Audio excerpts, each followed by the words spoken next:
번 읽어보고 마지막 한 번은 눈 감고 외워보겠습니다. 다 같이 읽어보겠습니다. 시작. 사랑하는 자들아, 우리가 서로 사랑하자. 사랑은 하나님께 속한 것이니 사랑하는 자마다 하나님으로 나서 하나님을 알고. 요한일서 4장 7절 말씀 다시 읽겠습니다. 사랑하는 자들아, 우리가 서로 사랑하자. 사랑은 하나님께 속한 것이니 사랑하는 자마다 하나님으로부터 나서 하나님을 알고. 요한일서 4장 7절 말씀, 우리 많이 들었던 말씀이니까 눈 감고, 잘 안 돼도 눈 감고 한번 해보겠습니다. 시작. 사랑하는 자들아, 우리가 서로 사랑하자. 사랑은 하나님께 속한 것이니 사랑하는 자마다 하나님으로부터 나서 하나님을 알고. 요한일서 4장 7절 말씀. 아멘. 저희가 오늘 함께 나눌 말씀은 마태복음입니다. 마태복음 13장 24절에서 30절 말씀입니다. 우리 서로 교독하겠습니다. 예수께서 그들 앞에 또 비유를 들어 이르시되 천국은 좋은 씨를 제 밭에 뿌린 사람과 같으니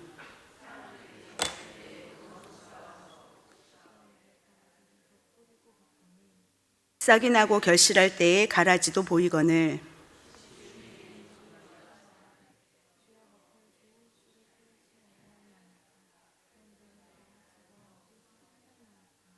주인이 이르되 원수가 이렇게 하였구나.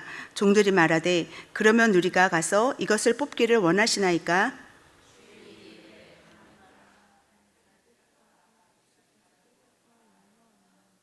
같이 읽겠습니다. 둘 다 추수 때까지 함께 자라게 두라. 추수 때에 내가 추수꾼들에게 말하기를 가라지는 먼저 거두어 볼사르게 단으로 묶고 곡식은 모아 내 곡간에 넣으라 하리라. 아멘. 오늘 말씀은 천국은 이라는 제목입니다. 마태복음 13장은 예수님이 하시는 비유로 가득 차 있습니다. 천국에 대한 비밀이라고 하면서 예수님께서 천국에 대한 비유를 하고 있는 장이에요. 그리고 마태복음 그 비유를 시작하는 마태복음 13장 1절에는 그날에 라는 말로 시작해요. 그날이라는 말로 시작하고 있습니다. 그런데 그날이 어떤 날이길래 예수님께서 갑자기 천국 비유를 제자들에게 말씀하고 계시는 걸까요? 예수님은 공생애를 시작하시면서 여러 가지 사역을 하셨죠. 병자도 고치시고, 그리고 귀신도 내쫓고, 그리고 말씀도 많이 가르쳐 주셨습니다. 그런데 이러한 일들을 안식일에도 많이 하셨어요. 그래서 바리새인들은 예수님께서 안식일에 이러한 일들을 하는 것을 못마땅히 여겼습니다. 그런데 그 못마땅히 여기는 그런 표시를 바리새인들이 예수님께 안 한 게 아니에요. 예수님께 자신들의 감정 표현을 했어요. 의사 표현을 한 거죠. 그런데 예수님은 바리새인들의 말을 듣지 않는 거예요. 그것이 바리새인들은 더 화가 났어요. 예수님이 하시는 일은 다 선한 일이었죠. 다 선한 일이어서 백성들은 좋아했는데 바리새인들은 예수님이 엄청 거슬렸어요.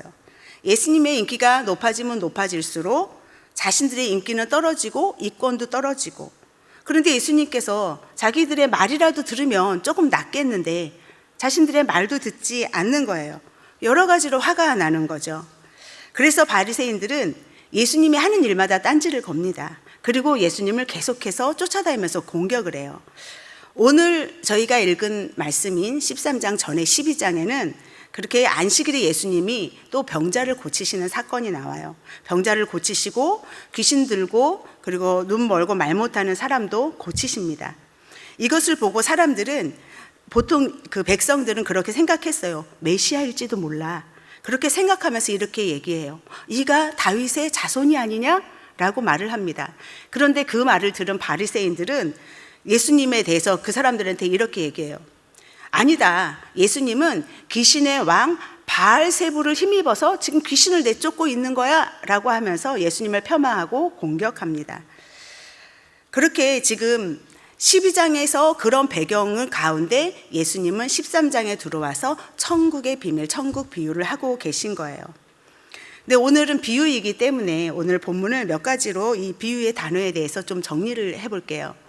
저기 보면은 비유하시는 그 단어 비유 내용이 24절에서 30절까지 나오고, 이것을 상징적인 의미를 해설해 주는 내용이 37절에서 43절까지 나옵니다. 그래서 보시면 좋은 씨를 뿌리는 사람은 인자 예수님이고요. 그리고 밭은 세상이고 좋은 씨는 천국의 아들들이에요. 가라지는 악한 자의 아들들, 원수는 마귀를 말합니다. 그리고 추수는 세상 끝 심판의 때를 얘기하고 있어요. 그리고 추수꾼은 천사들을 말하고 있습니다. 오늘 비유를 보면 천국은 마치 좋은 씨를 제밭에 뿌린 사람과 같다라고 시작합니다. 그런데 천국은 제밭 하나님의 밭이죠. 하나님의 밭에 씨를 뿌린 사람과 같대요. 근데 사람들이 잘 때 몰래 원수가 와서 가라지를 뿌리고 갑니다. 그것을 나중에 종들이 발견해요. 발견하고는 주인한테 가라지를 뽑을까요? 라고 묻죠. 근데 주인이 얘기해요. 아니다, 그냥 둬라. 가라지 뽑다가 알곡도 뽑힐 수 있다. 그러니까 수수 때까지 그냥 두어라 라고 말씀하고 있어요. 우리 본문 그리고 29절에 30절 같이 읽어볼게요. 29절에 30절 같이 읽어보겠습니다. 시작. 주인이 이르되 가만두라. 가라지를 뽑다가 곡식까지 뽑을까 염려하노라. 둘 다 추수 때까지 함께 자라게 두라. 추수 때에 내가 수수꾼들에게 말하기를 가라지는 먼저 거두어 불사르게 단으로 묶고 곡식은 모아 내 곡간에 넣으라 하리라. 가라지는 보리예요. 독보리라고 합니다. 가짜 밀이라는 별명을 갖고 있는데 독이 있는 보리의 일종이에요. 지금 사진을 보면 거의 비슷하게 생겼죠? 저게 열매가 조금 맺힌 상태예요. 열매가 맺힌 상태에서 저 정도이기 때문에 싹일 때는 거의 알아보기가 어렵다고 합니다. 식별하기 어려운 거죠. 그래서 열매를 맺을 때쯤 돼야 확연한 차이가 드러나요. 그래서 26절에 보면 종들이 가라지를 발견했을 때 그때는 이미 가라지가 어느 정도 자라 있었던 거예요. 그래서 다 큰 가라지를 뽑다가 알곡까지 뽑힐까봐, 이미 열매가 맺혀져 가고 있는 알곡까지 뽑을까봐 하나님께서 주인이 뽑지 마라 라고 얘기를 하신 거죠. 그냥 두어라 라고 얘기하신 거예요. 그런데 이 비유의 표를 보면, 비유표 다시 한번 띄워주실래요? 비유의 표를 보면 의문이 생기는 부분이 있어요. 뭐냐면 그 밭은 하나님의 만드신 세상이라고 했죠. 하나님 만드신 세상이고 하나님이 주인이에요. 이 세상은 천지창조하신 하나님이 주인이죠. 좋은 씨와 가라지는 둘 다 사람이에요. 세상에 사는 사람들인 거예요. 근데 원수 마귀가 가라지를 뿌리고 갔대요. 원수 마귀가 사람을 창조할 수 있나요? 가라지를 뿌릴 수 있나요? 이 세상에 원수의 자녀들, 마귀의 자녀들이 그렇게 원수가 뿌릴 수 있나요? 그렇지 않죠. 원수는 창조할 수 없습니다. 사람을 만들 수 없어요. 모든 피조물은 인간을 하나님이 창조하신 거예요. 사단이 창조해서 세상에 내보낼 수는 없습니다. 그러면 이 말의 의미는 무엇일까요? 우리 요한복음 8장 44절에서 45절 한번 볼게요. 다 같이 읽어볼게요. 시작. 너희는 너희 아비 마귀에게서 났으니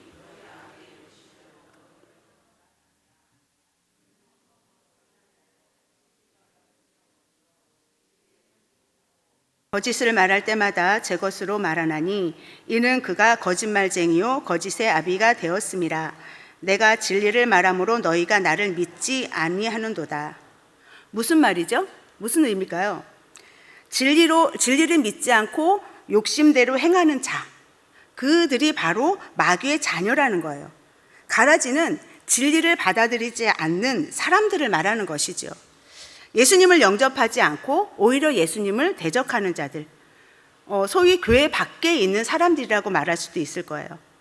이렇게 생각하면 우리는 충분히 이 말씀에 이해가 됩니다. 가라지와 알곡이 이해가 돼요. 그런데 아까 이 비유에 대한 배경이 뭐라고 했죠? 제가 바리새인들과 예수님의 논쟁, 그런 이야기가 그 배경에 있다고 했어요. 근데 바리새인들이 예수님을 믿지 않고 예수님을 귀신의 왕 바알세울을 힘입어서 귀신을 내쫓는다라고 했을 때 나온 이야기였어요. 방금 읽은 요한복음 8장, 지금 금방 같이 읽은 이 말씀에도 바리새인들이 예수님에게 네가 귀신 들렸다라고 하는 그런 이야기 중에, 논쟁 중에 나온 예수님의 말씀이에요. 그런데 성도 여러분, 잘 생각해 보세요. 바리새인들이 어떤 사람이었죠? 교회 밖의 사람이었나요? 하나님 밖의 사람이었나요? 아니었어요. 하나님 안에 있는 사람들이었고 하나님에 대해서 열심히 있는 사람들이었어요. 지금의 말로 하면 교회 안에 있는 사람들인 거예요. 교회에 열심히 있는 사람들인 거예요. 말씀을 안다고 하는 자들, 그리고 내가 신앙생활을 오래 했다고 하는 사람들, 예수님을 향해서 주여 주여 하면서 기도하는 자들이라는 거예요. 알곡과 가라지, 천국의 아들들과 그리고 악한 자의 아들들은 교회 안에서 함께 자라고 있다는 것입니다. 그것도 열매가 맺히기 전까지는 알곡인지 가라지인지 서로 구분할 수도 없어요. 그렇게 함께 자라고 있어요. 그런데 하나님은 한 알의 알곡도 잃지 않게 하기 위해서 추수 때까지 그냥 내어버려 두라고 하십니다. 그들을 심판하다가 믿음이 어린 성도들까지 실족할까 봐 때가 될 때까지 그냥 두라는 거예요. 우리 2주 전에 금요일 날 박인경 사모님이 간증 집회를 하셨죠. 그때 간증 내용 중에 자녀를 잃고 남편을 먼저 천국에 보낸 이야기를 했어요. 그리고 이틀 있다가 담임 목사님께서 또 그런 자녀를 잃은 것에 대한 예화를 했어요. 그 두 번에 예수를 잘 믿는 사람들이, 하나님이 사랑하는 자들이 가족을 잃는 그런 이야기가 나왔어요. 이 간증 집회하고 설교 말씀을 들은 한 초신자가 이렇게 이야기를 했어요. 하나님 무서워서 교회 못 다니겠다고. 하나님 열심히 믿으면 이렇게 되냐고. 이렇게 어려운 일들을 겪을 수 있냐고, 무섭다고 그렇게 얘기하는 분이 있었어요. 아직 초신자다 보니까 간증의 핵심을 잘 모르고 한 얘기죠. 우리는 그 간증의 핵심을 다 알아요. 그리고 은혜를 받아요. 근데 초신자니까 그 말이 무슨 말인지 이해를 하지 못하는 거예요. 그런데 만일 하나님이 이 교회 안에 있는 가라지들을 보고 그때그때 심판하셨다면 어린 알곡들이, 이제 막 자라가고 있는 어린 성도들이, 믿음이 자라가고 있는 자들이 그 충격에 실족할 수도 있겠지요.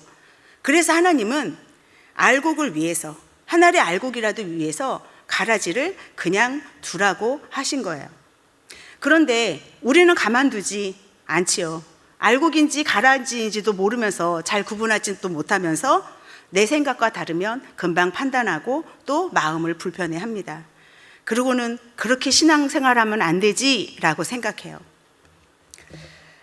그러나 하나님은 그냥 두셨어요. 몰라서 그냥 두신 것이 아니라 진짜 성도가 다칠까 봐, 그것을 듣고 있는, 우리가 판단하고 비판하는 그 소리를 듣는 다른 어린 성도들이 그 마음이 상할까 봐, 믿음에 대해서 흔들릴까 봐, 공동체가 흔들릴까 봐, 다칠까 봐 주님도 기다리신 거예요. 그러니 우리도 기다립시다. 그냥 마음에 안 든다고 이거 아닌 것 같은데라고 그런 상황들이 있어도, 그렇게 지체들이 그런 모습을 보여도 그때그때 지적하지 말고 그때그때 고치려고 하지 말고 우리도 기다려 줍시다. 하나님이 때가 이르면, 그가 알곡이면 자라게 하시고 바꾸실 것이고 아름답게 하실 것입니다. 그러면 누가 알곡인지 누가 가라지인지 구분할 수 없다면 과연 그리스도인이라는, 성도라는 옷을 입고 있는 나는 알곡일까요? 아니면 가라지일까요? 구분할 수가 없는데. 정말 우리는 구분할 수 없을까요? 아닙니다. 우리는 구분할 수 있습니다. 오늘 본문에 있는 13장의 천국 비유들에 보면 우리는 알곡과 가라지를 구분할 수 있는 그런 내용들이 있어요. 우리 13장 44절에서 46절 같이 읽어볼게요. 시작. 천국은 마치 밭에 감추인 보화와 같으니 사람이 이를 발견한 후 숨겨두고 기뻐하며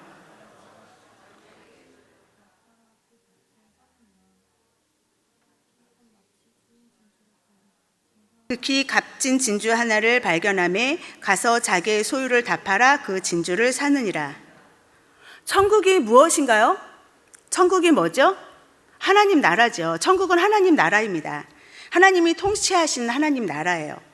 세례 요한은 예수님이 오실 길을 예비하면서 회개하라, 천국이 가까이 왔느니라라고 선포했어요. 예수님도 공생애를 시작하면서 처음 선포하신 것이 회개하라, 천국이 가까이 왔느니라라고 하셨습니다.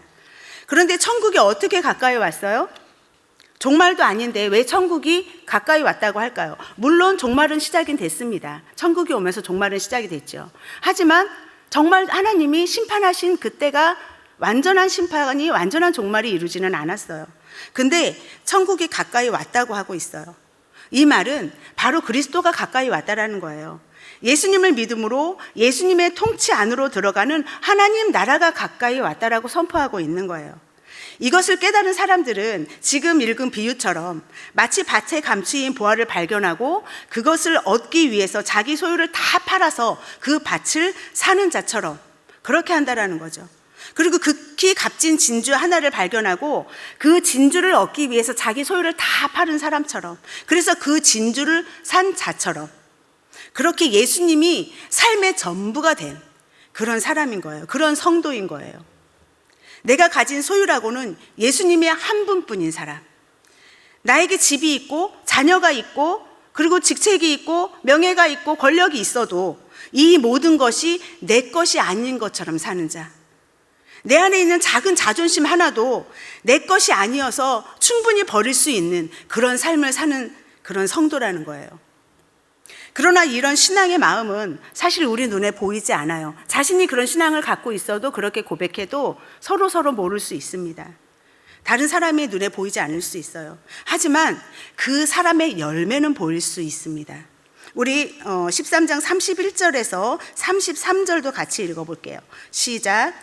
또 비유를 들어 이르시되 천국은 마치 사람이 자기 밭에 갖다 심은 겨자씨 한 알 같으니 이는 모든 씨보다 작은 것이로되 자란 후에는 풀보다 커서 나무가 되매 공중의 새들이 와서 그 가지에 깃들이느니라. 또 비유로 말씀하시되 천국은 마치 여자가 가루 서말 속에 갖다 넣어 전부 부풀게 한 누름과 같으니라. 천국은 겨자씨 한 알보다 작은 씨라고 해요. 그런데 자라고 나면 저기 사진 보이죠? 저 씨가 손가락 위에 있는 게 겨자씨예요. 아주 작죠. 근데 저 씨를 심었을 때 그 옆에 있는 나무처럼 커진다라는 거예요. 그렇기 때문에 지친 새들이 와서 그 그늘 아래서 쉬어갈 수 있다라는 거예요. 주님을 모시고 마음에 모시고 사는 사람들은, 예수가 전부인 사람들은 너무나도 연약하고 부족한 자기 자신이지만 예수님을 따라서 자라서 누구나 품어줄 수 있는 그런 품이 넓은 사람이 된다라는 거예요. 누구나 안아줄 수 있고 사랑하고 이해할 수 있는 그런 삶의 열매를 나타내면서 산다라는 것이죠. 또 예수님의 전부가 된 성도는 가루 서말 속에 갖다 넣어서 전부 부풀게 한 누룩처럼, 누룩은 눈에 보이지 않죠. 가루에 넣어도 보이지 않습니다. 근데 그 적은 누룩이, 눈에 보이지 않는 누룩이 밀가루를 큰 빵으로 만들어요. 엄청나게 크게 부풀립니다. 그렇게 눈에 보이지는 않지만, 내 존재가 눈에 보이지는 않지만 공동체에 큰 변화를 일으킬 수 있는 사람, 주변에 있는 사람들을 바꾸어 갈 수 있는 사람, 나의 모습을 보고 다른 사람이 예수님을 볼 수 있는 사람, 그런 사람인 거예요. 그런 열매를 보여줄 수 있다는 것입니다. 자기가 어디에 있든지 누구를 만나든지 내가 지나간 자리, 성도분 여러분들이 지나간 그 자리가, 여러분들이 만난 그 사람 안에 하나님 나라가 세워진다라는 거, 하나님 나라가 임하게 된다라는 것입니다. 그것이 정말 예수님을 마음에 가득 모시고 예수님만으로 사는 그런 성도라는 것입니다. 사랑하는 성도 여러분, 여러분은 그런 그리스도인 되고 싶지 않으십니까? 마음에 예수님으로 온통 가득 차서 하나님이 사랑하시는 알곡이 돼서, 귀하게 여기시는 알곡이 돼서 지친 새들을 쉬어갈 수 있게 하는 큰 나무가 되고 품이 넓은 그런 성도가 되고 싶지 않으세요? 옆에 있는 사람들이 다 당신을 보면 내 마음에 평안이 와. 당신한테 내 말을 하고 싶어. 내 이야기를 하고 싶어. 당신이면 내 기도를 해줄 것 같아. 나를 위해 기도해 줄 것 같아. 라는 소리를 듣는 그런 성도가 되고 싶지 않습니까? 저는 그런 성도가 되고 싶습니다. 예수님과 동행하면서, 예수님을 따라가면서, 예수님을 닮아가면서 그렇게 성숙해가는 그리스도인으로 살고 싶습니다. 그리고 여기 계신 모든 분들도 그런 성도가 되기를 주님의 이름으로 소망합니다. 사랑하는 성도 여러분, 오늘 예수님을 향해서 귀신 들렸다고 했던, 바알세불을 힘입어서 귀신을 내쫓는다고 했던 사람들은 다른 누구도 아닌 하나님을 열심히 믿는 바리새인들이었어요. 자신들의 마음속에 욕심이 가득 차 있으면서도 그것을 채 알지 못하고 깨닫지 못하고 있는 가라지들이었습니다. 그들의 열매는 독이 있었고, 그리고 사람들과 공동체를 힘들게 하는 자들이었어요. 그런데 자신들은 자신들이 하는 일이 옳다고 생각하는 사람들이었어요. 공동체 안에서는 말에 힘도 있고, 그리고 사람들이 무시할 수 없는 그런 자리에 있는 사람들이었어요. 그런데 하나님은 그런 사람들을 위해서 이렇게 말씀하십니다. 우리 13장 41절에서 42절 같이 읽어보겠습니다. 시작. 인자가 그 천사들을 보내리니 그들이 그 나라에서 모든 넘어지게 하는 것과 또 불법을 행하는 자들을 거두어내어 풀무불에 던져 넣으리니 거기서 울며 이를 갈게 되리라. 교회 안에 있으면서 나는 알곡인 줄 알았는데 그날에 보니까 내가 가라지였던 거예요. 그래서 풀무불에 던져져요. 얼마나 억울하겠어요. 얼마나 원통하겠어요. 난 알곡인 줄 알았는데. 그래서 우리는 두렵고 떨림으로 깨어 있어야 합니다. 두렵고 떨림으로 깨어서 하나님 나라를 위해서, 하나님 나라를 구하면서 사는 사람들에게는 하나님이 이렇게 말씀하십니다. 우리 43절도 같이 읽어볼게요. 시작. 그때 의인들은 자기 아버지 나라에서 해와 같이 빛나리라. 귀 있는 자는 들으라. 귀 있는 자는 들으라. 사랑하는 성도 여러분, 우리 아버지의 나라에서 해와 같이 빛나는 그런 성도로 나아갑시다. 그렇게 되는 그런 삶을 삽시다. 그러기 위해서는 이 땅에서 하나님의 통치를 받아야 합니다. 예수님의 통치를 받으면서 예수님과 동행하는 삶을 살아야 합니다. 하나님 나라를 세우면서 그렇게 하나님의 백성으로 알곡으로 살아가야 합니다. 그렇게 살아가는 복된 우리 모두가 되기를 주님의 이름으로 축복합니다. 우리 말씀을 생각하면서 다 같이 기도합시다. 우리 이렇게 기도합시다. 하나님, 천국은 감추어져 있는 비밀이라고 하셨습니다. 그리고 그 비밀을 아는 것이 우리에게는 허락되었다고 말씀하셨습니다. 아무 자격 없는 우리에게 그 큰 은혜를 주셔서 감사합니다. 그들이나 우리나 처음에 별다르지 않았습니다. 그러나 하나님, 저희 안에 주님께서 말씀의 씨를 주시고 천국의 비밀을 알게 하여 주셔서 감사합니다. 우리 이렇게 감사의 기도를 합시다. 그리고 나서 그런 은혜를 받은 우리가 영원한 천국을 바라보면서 이 땅에서도 주님의 통치를 받는 천국의 삶을 살아가게 해달라고, 우리가 죽어서 천국을 가는 것이 아니라 이 땅에서도 하나님과 함께하는 천국의 삶을 살게 해달라고, 그런 지혜로운 천국을 소유한 자들이, 주님을 소유한 자들이 되게 해달라고 우리 다 같이 통성으로 기도하겠습니다. 하나님, 천국은 감추어져 있는 비밀이라고 했습니다. 그러나 저희들에게 그 비밀을 알려주셔서 감사합니다. 주님, 저희들에게는 그 비밀을 아버지 깨닫게 하여 주셔서 감사합니다. 저희들을 주님 알곡으로 불러주셔서 감사합니다.